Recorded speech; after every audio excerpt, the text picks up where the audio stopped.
Growing up, only thing I knew about Ocoee was that we didn't go there. Nobody said why. And I just assumed growing up it was just a town for white people. A lot of the specifics and the events of the Ocoee Massacre, we don't know. It was a horrible, horrible event. African Americans were slaughtered, were driven out of Ocoee for decades.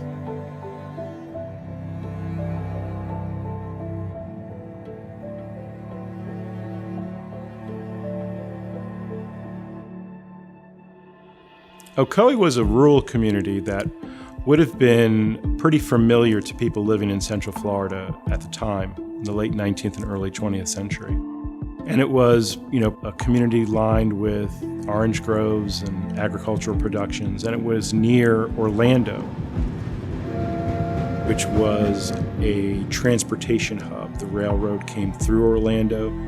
Farmers in Ocoee could go to Orlando and send their goods to market. And so it had a very desirable place, just geography, because it was so close to a railroad hub. Citrus was the king. And July Perry, being that he was a labor broker for both black and white, he ruled. Some people said that he was not, they said that he was meaner than a junkyard dog. So he probably had to be tough, being that things were the way they were. And to accomplish what he was accomplishing there on the shores of Lake Apopka, everything was hustling and bustling here, and it was all about success, black or white, success.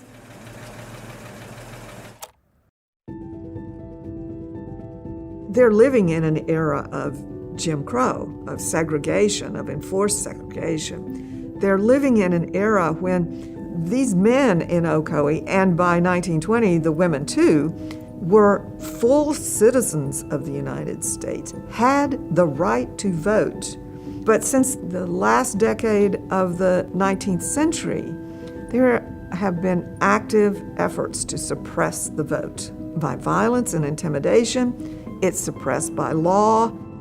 So there was a great deal of anxiety on the part of white supremacists in Florida to curb the number of African Americans who were going to vote in the 1920 election. So much so that in Orlando, in Lake City, and Jacksonville, days before the November election in 1920, the Ku Klux Klan marched through the downtown in those places, specifically to intimidate African Americans from going out and casting a vote in that 1920 election. Judge John Chaney, who was going to run for the Senate seat, courted the black vote. He helped July Perry and Mose Norman become registered voters. They paid their poll tax, because back then you had to pay your poll tax. July Perry and Mose Norman, who were better economically situated in Ocoee, push people to register to vote. And if they don't have the money for the poll tax, they will give them the money for the poll tax to register and vote. Mose Norman, went to the polls in Ocoee to vote. A scuffle starts and he leaves. And I guess he'd go by and tell July Perry, I'm out of here, because by now he's been attacked. And so the Ku Klux Klan, it was said, went to the home of July Perry. From there, all hell broke loose. He tells his family to flee. Who kills who? Nobody knows. 2 whites end up dead in July Perry's backyard. News of this gets out, and a white mob comes to July Perry's house, armed. And of course, this leads to the Ocoee Massacre. You have 30 to 60 people that we think died there. It's painful. It's horribly painful to think about being in a situation where people are shooting at you and have set your house on fire, and you're trying to escape in the dark of the night. Alan Franks' uncle was July Perry. Alan Franks was a refugee or survivor of the Ocoee Massacre.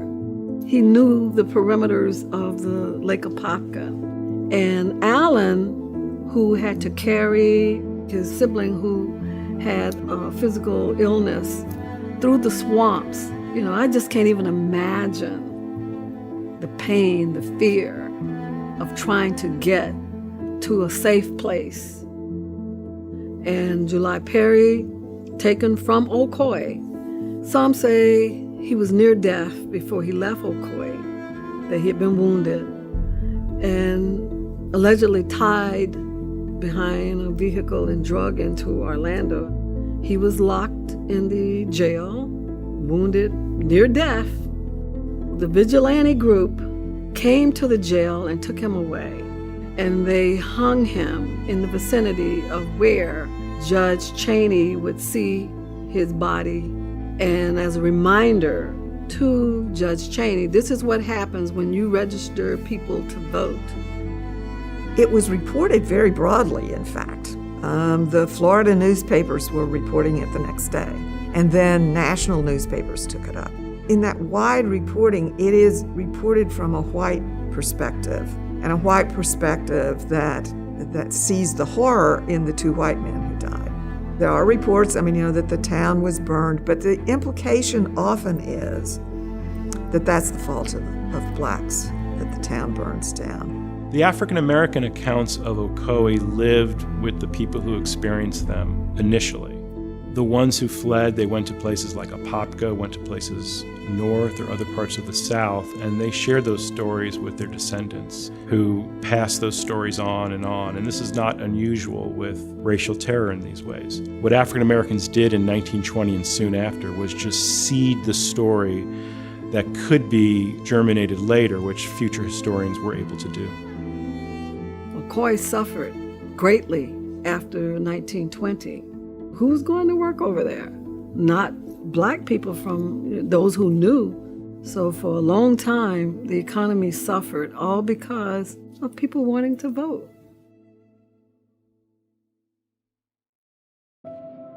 I grew up in Apopka during the 50s.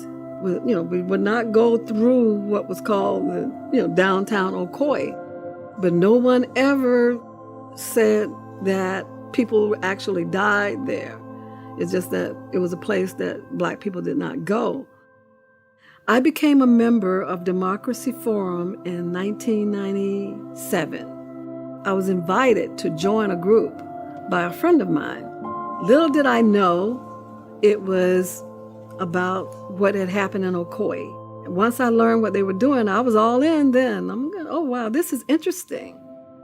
The constituency of Democracy Forum was quite diverse.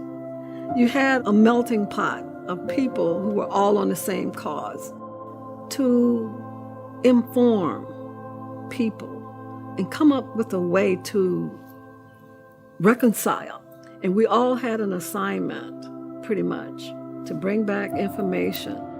We spent hours and weeks and months researching. Key pieces of the evidence of our research was the death certificate of July Perry, the census list of 1910, 1920, showing close to 300 black people living in Ocoee. Then there was a letter from a woman by the name of Annie Hamilton. This letter had been smuggled out of the community, and it was describing what type of citrus she was shipping to this friend in Ohio. She drops down in the second paragraph, and she says, one of the most wickedest things has happened. Blacks are being forced to leave, Ocoee. It has been a journey. It's been an experience, one that has created an ongoing dialogue among many people now. And once we located descendants and they could trust us and they didn't seem to have that fear anymore, they would start sharing the stories of their descendants about what happened, the land they own and where it was located. And, it was like a freedom. We donated our research materials, which consist of thousands of documents. We donated that to the Orange County Regional History Center. And they're going to do an exposition in honor of the 100 years. And that is just so I'm so happy. A marker was placed in downtown Orlando near the Orange County Regional History Center, which honors those who died as a result of lynchings. Now there's a petition to name a highway in the honor of July Perry, which is so honorable to know that it's being embraced now and that someone is telling the story. And for, the memorial that is Ocoee itself, been a long time coming. There were years you couldn't say the Ocoee Massacre in Central Florida at all. And now we have markers, we have a tombstone for July Perry, we have a curriculum going into our classrooms that will teach this throughout Florida. For African Americans, this is a really important milestone to sort of get that out there, because their history and the history of Florida was whitewashed for so many decades. Adding to the Florida curriculum discussions on Ocoee and explorations of the history of Ocoee, I think is a very important step for Florida. It means essentially that the next generations will know what Ocoee was, will remember Ocoee, will at some level deal with Ocoee. I have met so many people in these last 22 years that, Francina, how did you get into the middle of this? It was a calling.